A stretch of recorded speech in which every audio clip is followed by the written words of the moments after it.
When somebody asks me where I'm from, I don't know what to say. I mean, I usually say my dad's American, my mom's South African, and I've lived here in Spain for most of my life. But that doesn't really answer the question. It just leaves people more confused. Tell me one place you're from. I don't know how to answer that. Growing up, I've had a unique journey bouncing between different corners of the globe. I was born in South Africa and then lived in Argentina. Eventually, I settled in Spain, and high school actually brought me to San Francisco, and I still just can't tell you where I'm from. In my travels, and I still just can't tell you where I'm from. And you know what's funny? Whenever I go to the US, my friend Sam, the guy from Spain, whenever I go to South Africa, I'm just a loud American. And in Spain, I'm just another Giri.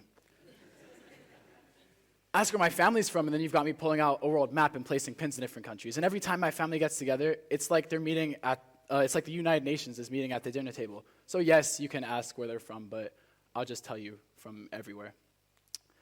Even though I actually don't know where I'm from, one thing the world has taught me is that you learn about yourself through traveling.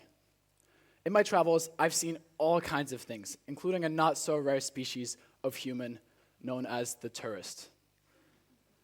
Now, tourists are a different kind of breed. They're everywhere you go around the world, destroying wildlife, vandalizing historical sites, taking pictures of absolutely everything, including mundane objects like street signs and even pigeons. I mean, they'll go to a city like Barcelona, see the pigeons at Plaza Gat, and pretend they're on a wildlife safari in Africa. Why? For social media. Tourists live for instant gratification. They go around cities in big group tours without actually living in the moment. And they just live behind their screens and their cameras. They just travel as a means of escaping their current reality to some utopian vacation of how their life could be. On the other hand, there's travelers. Now, travelers, myself included, are individuals who immerse themselves in experience. They don't just go to a country to take some photos and just post them on their feed and make it seem like they're having fun, or consume and just contribute to the economy. No. Travelers actually value experience and absorb the culture, get to know the locals, and in the process, get to know more about themselves. When I traveled to China with my Chinese friend last summer, who was right there in the audience, we did so many things. We navigated unfamiliar situations, ventured far out from the cities to rural towns, and tried so many different types of foods. I tried eyeballs, intestines, and anything you could put in a hot pot. It's crazy. I learned a lot about China, but I learned a lot more about myself by being alert and in tune with my surroundings. Now, what if I told you that the way we navigate and travel around the digital world is just how tourists and travelers voyage around the physical world? Going around the internet is just like traversing a jungle in, let's say, Brazil, except this jungle is a digital jungle. On this journey through this jungle, there are tourists and travelers just like anywhere else. I like to call these online tourists and online travelers. Online tourists are the scrollers. They've lost their abilities to critically think for themselves and instead just consume, mindlessly scrolling social media feeds like caffeinated squirrels without actually taking a moment to absorb the information or to even evaluate whether it's real or false. So they just accept everything as it is. On the other hand, online travelers are those who consciously make decisions, unlike the unconscious, ignorant tourists. They actually see through the information they see online by critically thinking and using their brains to decide whether it's real or false.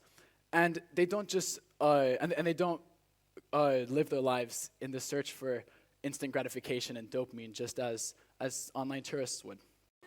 If we all navigate this digital jungle with the tourist mentality, we will get left behind. Because perhaps what is most threatening to our future and the world is the fact that we find ourselves in the midst of an information crisis. We can't really tell what's real and what's fake anymore, especially with the rise of artificial intelligence. I mean, videos of celebrities and deep fakes and AI-generated voices and anything generated by AI is just blurring the lines between what we can see as what we can consider as being real and what we can consider as being false.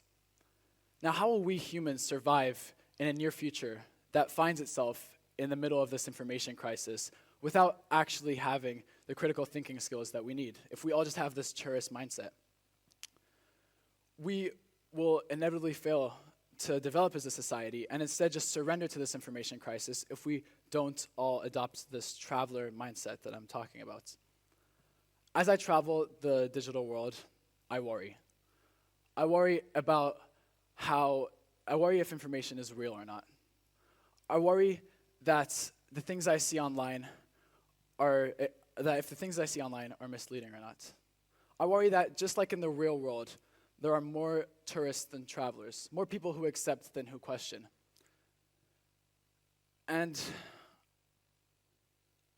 this is not the end of the story, though.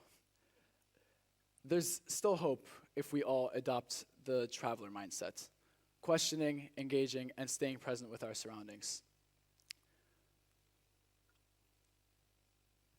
If we all adopt this mindset, we can move towards a more mindful and present society that actually understands and critically thinks about all this information that they receive.